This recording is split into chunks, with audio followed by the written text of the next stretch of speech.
Welcome back to KOAN Hot Talk, 1080 AM, 95.1 FM, The Joe Miller Show. We're honored to have with us Congressman Steve Stockman. He has been in the Congress, actually got into Congress with Newt Gingrich's 1994 Republican takeover. Had a number of historic achievements then, and then, of course, got reelected to the Congress, served with distinction, then ran against the Rhino, Senator John Cornyn out of Texas. He didn't quite make it there, but forced the establishment rhinos to spend millions of dollars helping a number of anti-establishment candidates to get elected throughout the country. Congressman Stockman, thank you for being on the Joe Miller Show. Hey, Senator, thank you for having me on. I tell you, it's exciting to talk to you again. And as always, we love Alaska, we love you, and I wish you were here in D.C., but how have you been? I hope you're doing great. You know, I'm struggling with a little bit of a cold. I think my listeners probably can detect that in my voice. That's been going on for several days, but overall, it's been great. We just had a solid conservative make it to the runoff of the Anchorage mayoral race. It might be a change for the better in this state to have somebody like that in high office. And the conservatives are continuing to rally around the cause. I think that what we're seeing in D.C. is helping that a little bit. Well, there are things going on here, as you know. We have a president that's really learning by experience, and he's doing everything wrong possible in our nation, as you know, and as you spoke very articulately about, the cause for concern is really the direction on so many levels that the president has taken the nation, the direction he's going. And I think for many years there's going to be a lot of people like Jimmy Carter when he helped overthrow the Shah. We're headed towards a really bad situation.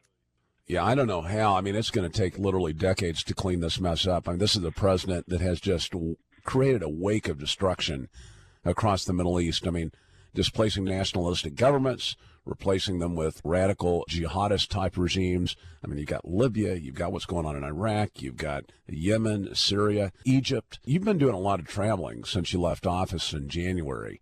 In fact, during the break, you mentioned that you're working outside of an embassy trying to get papers straightened out for another trip. I mean, you're right on the ground. I mean, you see what's going on. Can you give our listeners kind of a feel for what folk are telling you overseas? I was just in Egypt, and in Egypt we're taking a cab, and the cab driver used the F word, Obama. And I said, well, I kind of agree with you, but why? And he said, your president loves Hamas and the Muslim Brotherhood. And this is a cab driver who didn't know us. He doesn't know who I was, didn't know anything, and just was outspoken against Obama because he knew I was an American. And the image that Obama has projected of America over there is one that's very sympathetic to the terrorists and one very sympathetic to the jihadis. And he has managed to do what no other president has done. He's unified the Middle East against the United States. You have Saudi Arabia and Israel both complaining about the United States, and ironically, the Saudis, I think privately, and the Israelis privately are working together because Obama has done such a reckless job in the Middle East. Yeah, and when I was in D.C. about a year and a half, 2 years ago, I talked to a guy that was on the ground in Egypt at the time that the Muslim Brotherhood was doing its effective coup through an election. And he mentioned that, and this kind of gives understanding, I guess, to the source of animosity in that country at least. He said, it was very clear. There were Obama emissaries, agents on the ground assisting in vote fraud in that country. You saw the reaction in Alexandria to Hillary Clinton shortly after that election.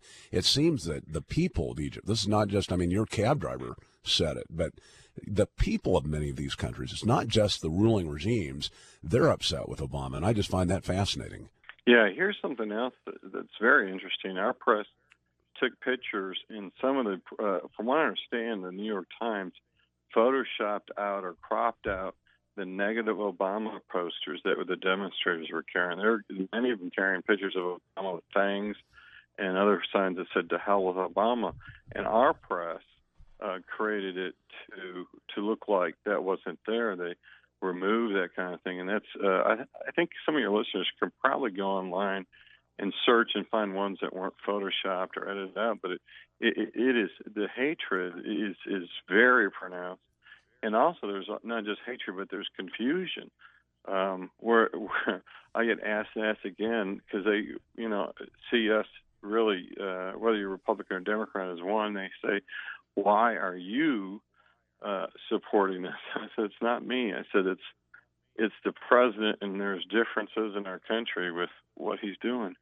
And it's really quite striking. But now, as recent as today, the ships from Iran now, after I'm talking reference to Obama, he put the agreement together for Iran, and now the ships from Iran are on the coast in which Saudi Arabia. So it's very likely you could see a Russia and Iran axis against Saudi Arabia and the United States. And that would be a very, very bad scenario for everybody. So the ships, they're outside of the Persian Gulf now?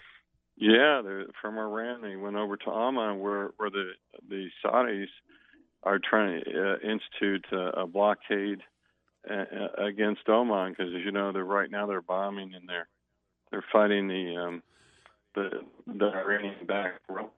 That could be an easy catalyst to regional conflict. I mean, so they're fairly close to the Saudi ships, is what you're saying. Yeah. This is very dangerous. This is all from a guy who got an award before he even went into office for being the man of peace. Has set the world ablaze, and it is very dangerous for us and our generations to come. This is reckless. It borders on recklessness what he's done. What I don't quite understand is, in countries like Iran, where he ought to be celebrated, right? I mean, he's doing everything the Iranian regime would like. Yeah, I mean, he's got Valerie Jarrett, who apparently is an Iranian, directing policy with regard to that country. Too. And they end up doing this just terrible deal, and yet the people on the ground there are still chanting death to America. Yeah, well, not only that, too, during the negotiations, and this is so blatant, during the negotiations, they took I guess it was 2/3 scale or 1/2 scale of a United States aircraft carrier, and they blew it up. And anybody with any kind of imagination can imagine if they blew it up to conventional bombs, imagine what they could do with nuclear bombs attached. Yeah. It'd only take one to take out an aircraft carrier. Well, and, this is one of the concerns I've had for a long time is that, as technology continues to increase, these countries that, at least historically, have been fairly backwards can, with very little effort, create things that can do great harm to us. And electromagnetic pulse weapons, for example, came out several weeks ago that Iran is aggressively working in that direction. They understand that's kind of an Achilles heel to us. I mean, it appears that Iran hasn't really changed its perspective on our country, although it may have a warming toward the president. I wonder if there's kind of like a dichotomy there, too, that we hate America, but we love Obama. Yeah, because if you think about it, they're still chanting death to America, as you mentioned. And it's ironic that one lesson we didn't learn from 9/11 was that when people threaten you, they actually may believe it. There's so many Americans that when Iran says death to America, they don't believe it. In 9/11, they took the terrorists, flew them over when they tried to blow up in 1993, the Twin Towers, and he looked down and he said, "Let me tell you something. We missed it this time, but we'll be back." And we laughed, thought it was funny. And now when they're changing death to America, we're mocking them. And as you know, the president told that the terrorist was junior league. It's absurd. Yeah, you're breaking up just a little bit there, Congressman, okay. But I agree 100% with you, and I think that where we're headed right now, and I want to talk to you maybe after this break about what we need to do in order to get the country back in, or get, I guess, the Middle East back in stability outside of this, assuming that we have a friendly president here in the next 2 years. What do we need to do in order to get the Middle East into stable ground away from this instability? How many is it going to take forever to do it? We'll talk more with Congressman Steve Stockman about the Middle East and also about his perspective of politics in general in Washington, D.C. after these messages. Stay with us.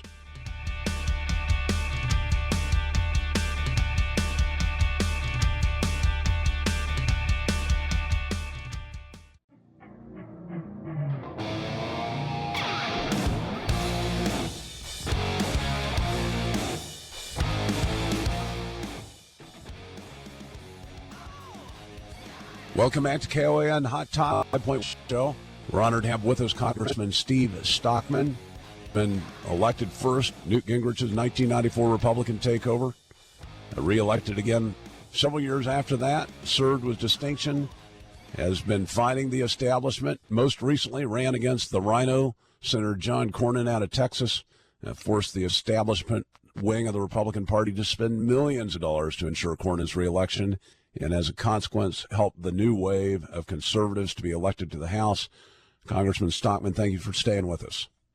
Thank you. Thank you for having me. I appreciate you taking the time. And as I stated earlier, we're in dire straits, and people like you staying up, it's very important. And people that go ahead.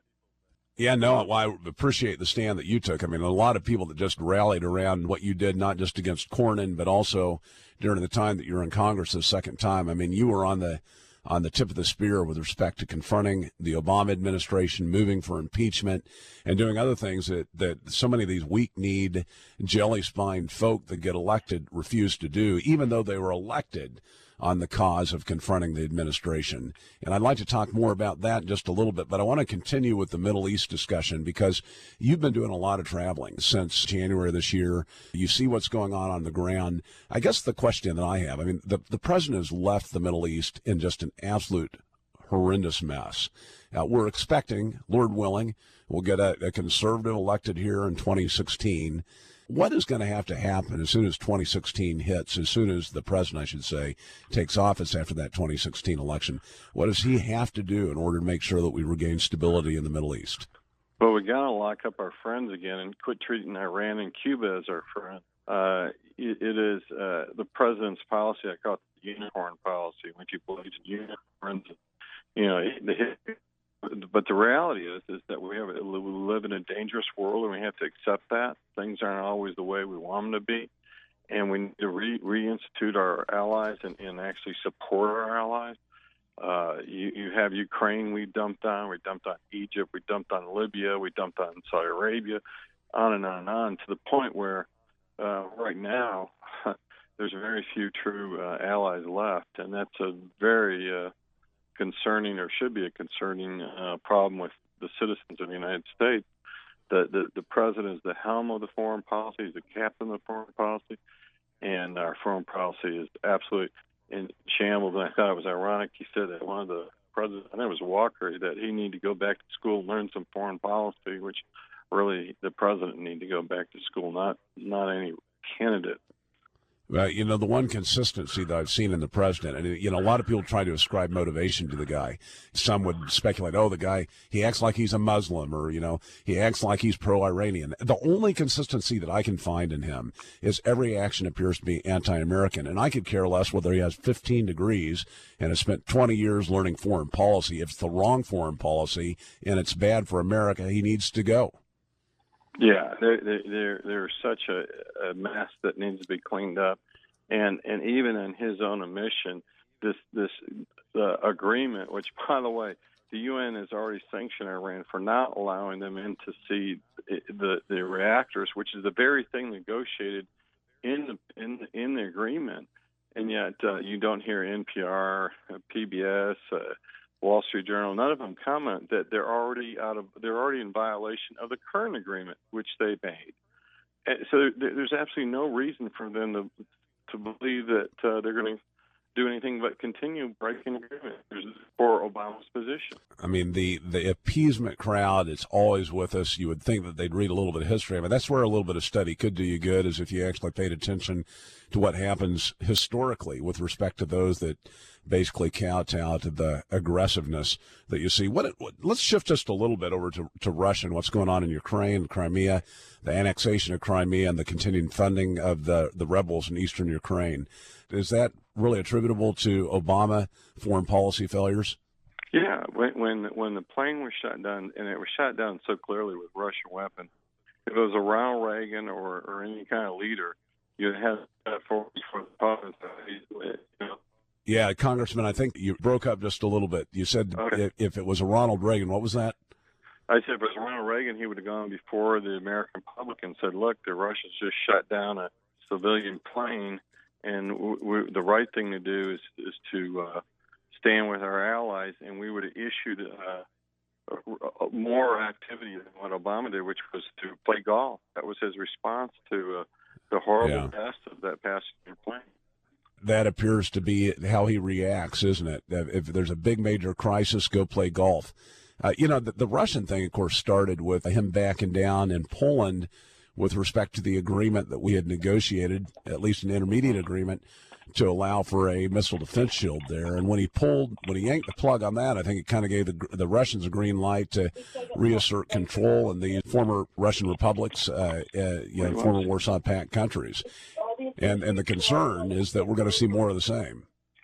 Yeah, I mean, it's a case in which you have a foreign policy which is in denial, total denial. So I apologize. So you're getting ready to head. Yeah, I was just going to explain to our listeners, you're in the process, I guess you're in the State Department in the basement right now, so right.